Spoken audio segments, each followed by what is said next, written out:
Matthews with the first episode of Short Balls. And boy, am I blessed to bring back my old host of Balls to the Wall here, recruiting analyst for Rivals, Nick Harris. How the heck are you doing? You used to be our host, and then, man, your business just blew up on us, man. You didn't have any time, man. What's been going on in your life these days?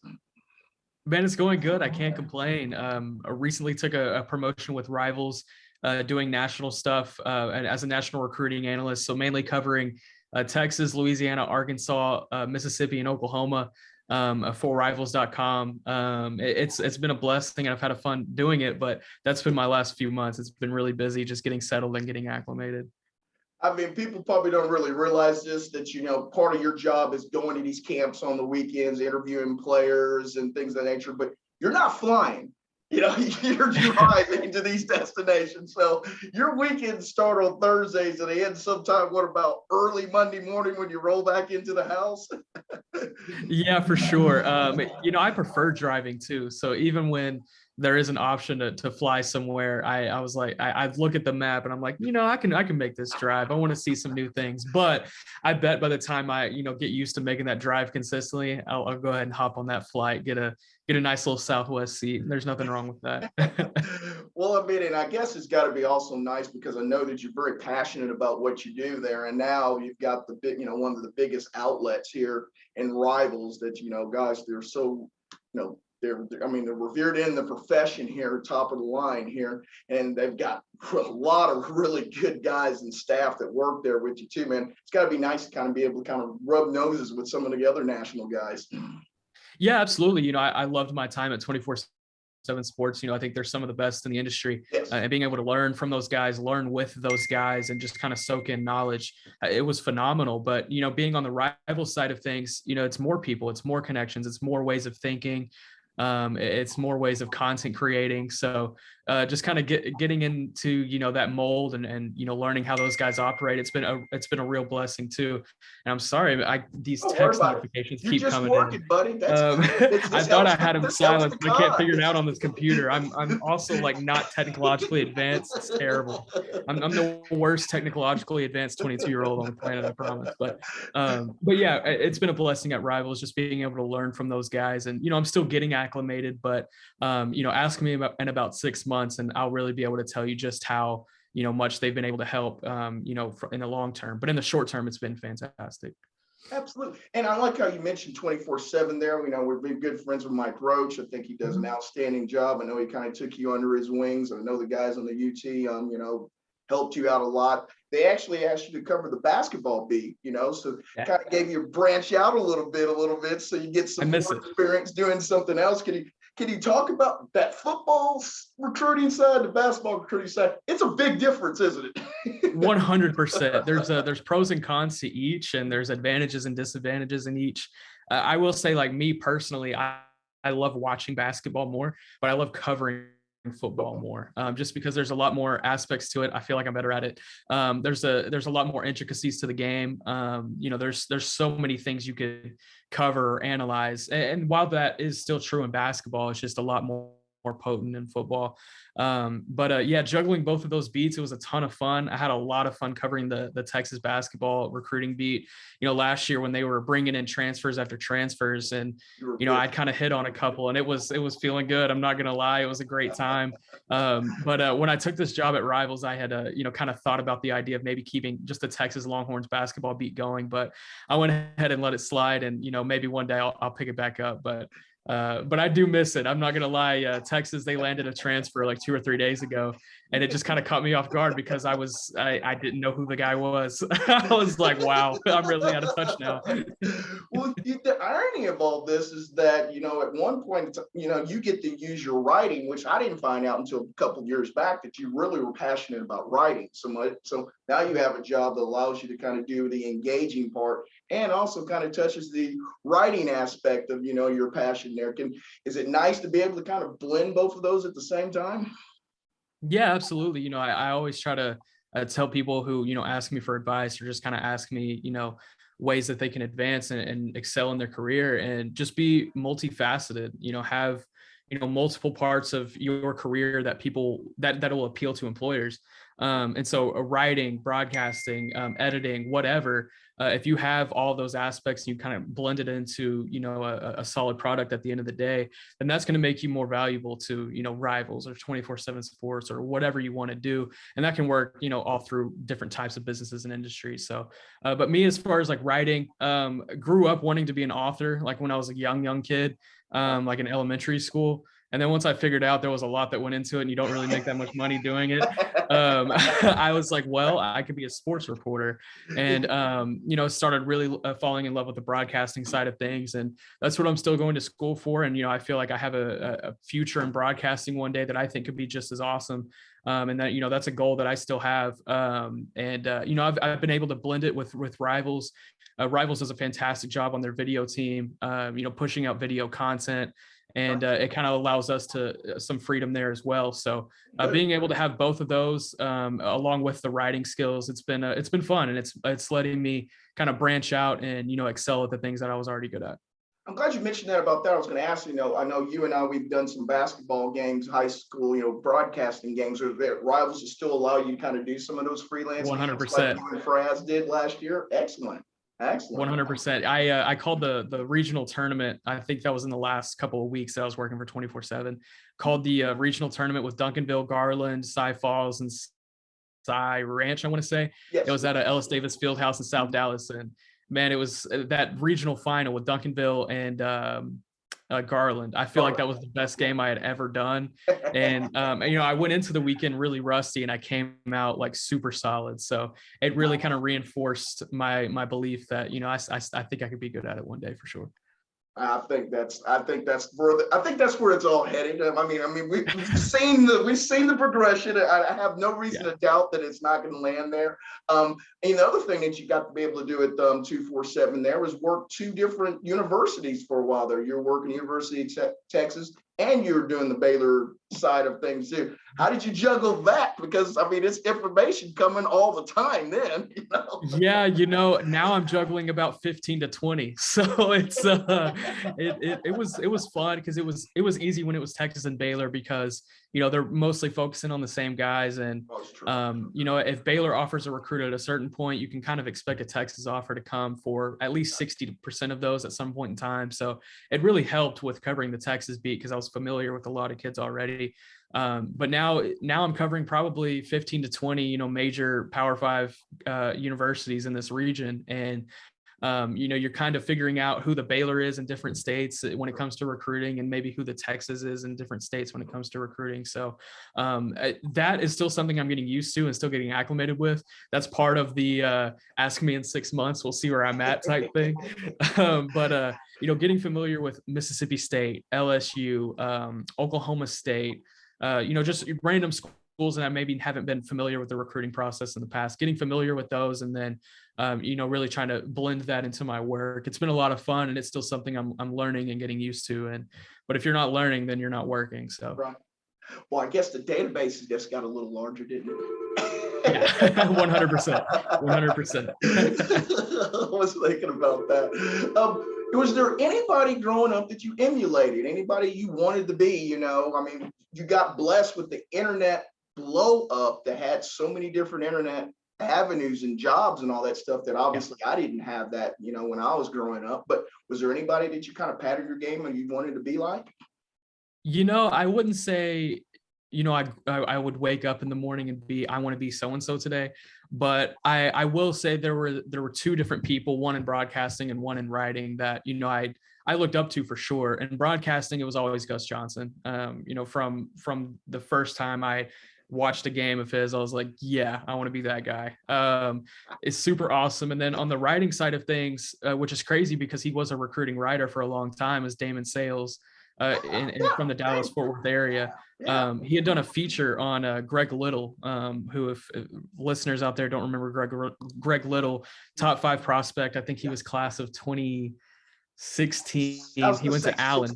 He went to Allen, yeah. Something like that. He went to Allen, then he went to Ole Miss and played with the Panthers for a bit, had a cup of tea in the league. But he did a feature on Greg Little when he was working for Bleacher Report. Damon Sales did, and it was super long, super well thought out, and it was awesome. It was an awesome piece, and ever since then I kind of read his work, and that's what kind of got me interested in recruiting. At the end of the day, was reading his work. So I would probably say Damon Sales had a big influence on me at least getting involved with recruiting, and then Mike Roach was huge in getting me invested in recruiting. Gotcha. That's excellent. Well, when you came over to Rivals, you had Mr. Farrell lead the group there, and now he's not there. Is there a replacement now for Mr. Farrell just yet, or did that kind of shock everybody when you got the news about when that happened? No, Adam Gorney has been our national recruiting director for, I guess he's been the national recruiting director for about the last year and a half. Farrell had kind of transitioned more into college football. Is he mainly the West Coast, Adam? Yeah, he's out west, but he does a great job nationally. He's really invested with all of our analysts, staying in put with, what's going on across the country. And, I feel like he's the perfect man for the job right now, for sure. Well, that's good. My man, we want to wrap this up with this. I was going to say, it was great meeting you I think you were going into your sophomore year. It was the first games at the Star on that, all 4 games that the Frisco Stools did at the Star on that Saturday afternoon. What do you think is the biggest surprise of the industry from you being that wet, snotty-nosed kid then to where it is now today? What is the biggest surprise in the industry for you? Man, biggest surprise. I wouldn't say there's really any. There's been things that have come across that have been, super unexpected, and the industry itself is unexpected. Where the industry is trying to predict what 16 to 18-year-olds are going to do. So the nature of it is being unexpected about pretty much anything. Man, I can't point to one thing. When I think about it in the grand scheme of things like that, in the last, I guess that was 6 or 7 years ago, I just kind of think of a lot of the work that's gone in since then, and the people that I've come across the state, and now it's going to be across the region, which will be really cool. I'm looking forward to doing. It's more so just like relationships and things like that, and remembering kids that have come across, and athletes and parents and stuff like that. I think that's pretty cool. I tell people all the time, they ask me about being in the media and everything, and what do you really, really like about it? Yes, and I think you probably feel this way too. It's the relationship with the other media members. I don't look at them as adversaries. 100%. They're friends of ours. You go to these events, and you can't wait to cut up with them and have some fun with them and talk and see how they're doing. I said, man, that's the one thing that if I ever walked away from the media, I think that would be my biggest void, because your athletes come and go, it's a new crop every year, they kind of come, but some of the same guys are still doing the same things, dude. And so now you're talking about 10-year relationships and friendships. And that's the thing for me that I just know I would absolutely miss.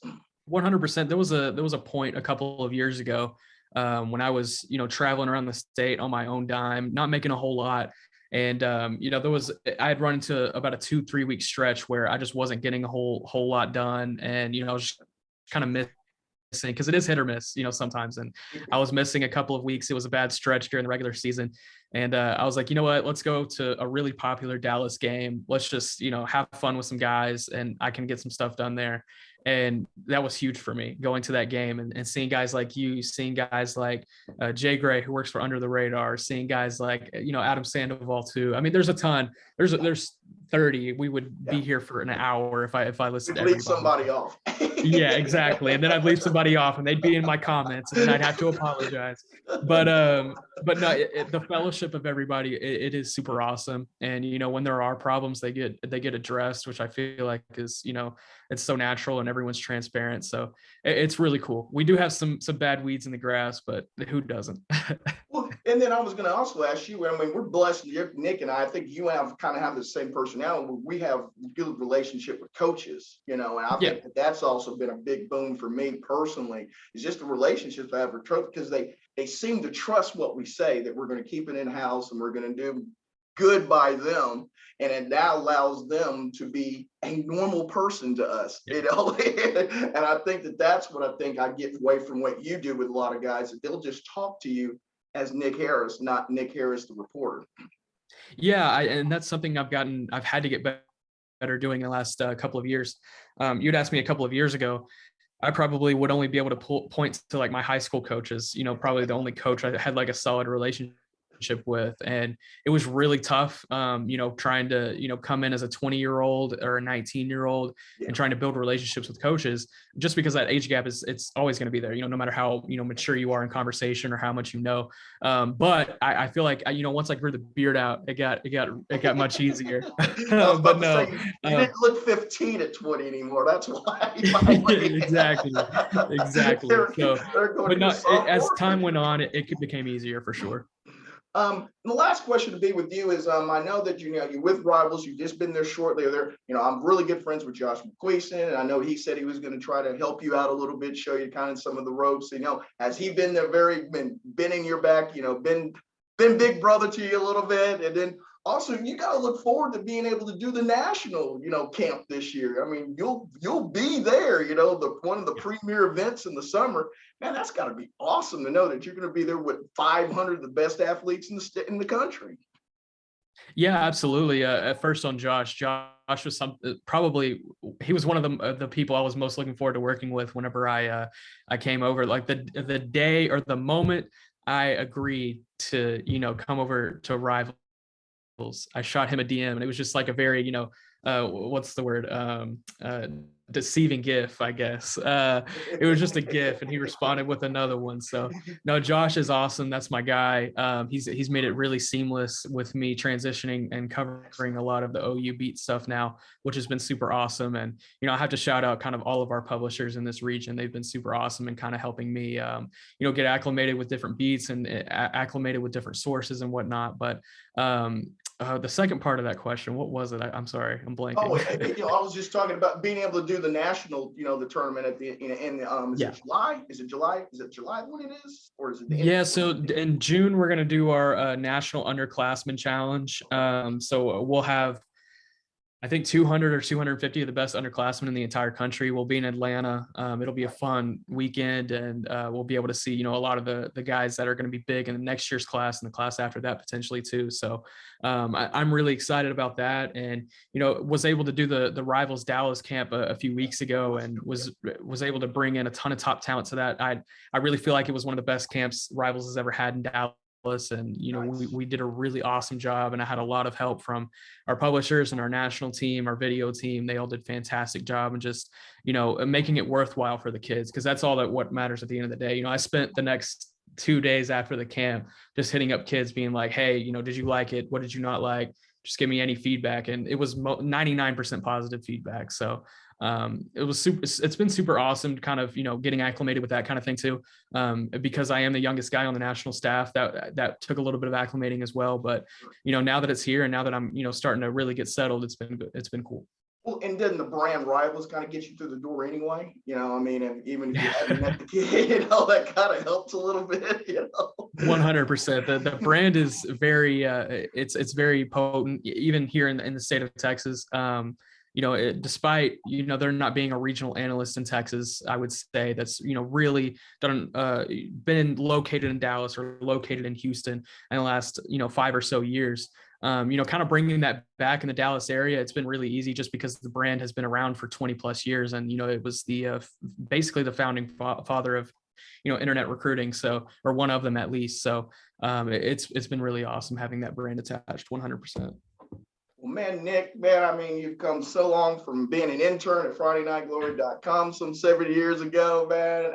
You're really blowing up. I couldn't be more proud. I feel like the proud uncle when I see you keep having this success, and you're around good people. And that's the other good thing that makes me feel really good, because you circle yourself around some really good guys and professional guys that I know they got your back. I know you got their back. So anytime you have that kind of brotherhood, man, that just leads to success. I tell people all the time, I said, hang around great people and great things happen. Just hang around with good people. Sometimes good people can bring you down too. So keep doing what you're doing. We miss you over at Balls of the Wall, but you know what? We'll have you on every now and then and say hello. Please, let's make it work. When it slows down, maybe a little bit after the national, when you got a little a 10-day break maybe before going in full scale. I'm taking my vacation in July. I want everyone to know. I will be off Twitter for a week. That's funny because I know Josh on the board, he always takes one trip like in the fall, but he kind of squeezes it in between the games. And then he takes one, in July, he's gone for 10 days or 14 days. He's like, see you guys later. That's going to be me. I don't By the end of it, they're going to be like, is Nick okay? Like, is he all right? Exactly.